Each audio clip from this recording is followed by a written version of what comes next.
Looked like a fun game to watch. I thought our guys did a really nice job playing at the tempo that we like. A couple of balls didn't bounce our way early, but I thought our guys demonstrated a very good level of resolve, kept playing hard, kept running, and then Larry really changed the game with the way he blocked shots and rebounded, which allowed us to go on a run in the first half and take the lead. The second half, I thought College of Charleston did a good job fighting back, but again, we hung in there. We got enough stops in the middle of the half, and then they kind of went on that barrage late, but fortunately it was not enough to come back. Questions for Coach Smart? Coach, the extra minutes these tournaments provide, for the young guys and even for the sophomores and juniors, how important is this? It's great. It's a terrific experience, and I think for the majority of our guys, their career does not end when this season ends, so they can use these opportunities as really a springboard into the rest of their career.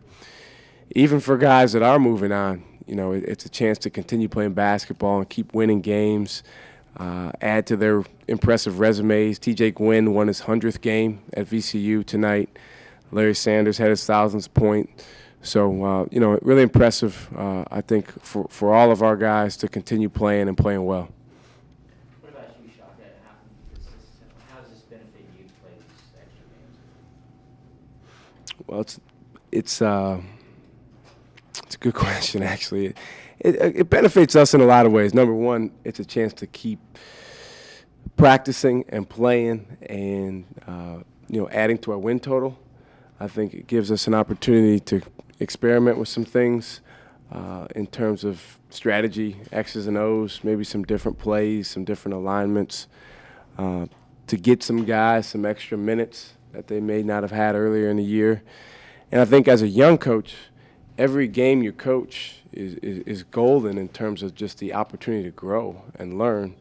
Tonight I was fortunate enough to coach against a coaching legend in Bobby Cremins, and I thought about it before the game, just a chance to be one of really less than 10% of Division I college coaches to still be coaching at this time. It's a golden opportunity, and I got to make the most of it.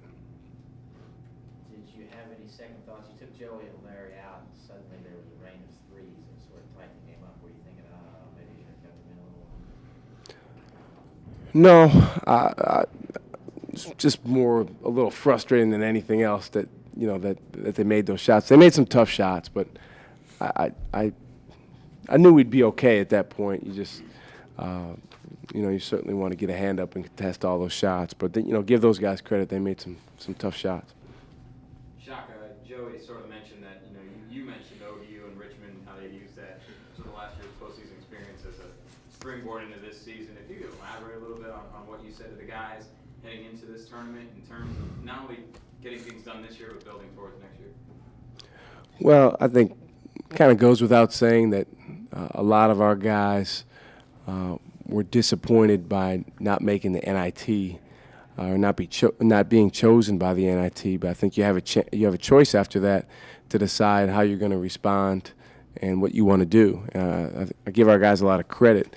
They made the choice to keep competing, keep fighting, and keep playing. And this is what you come to college for, to be a student athlete and to continue playing basketball games. I give anything, I tell our guys all the time, to go back and play another game.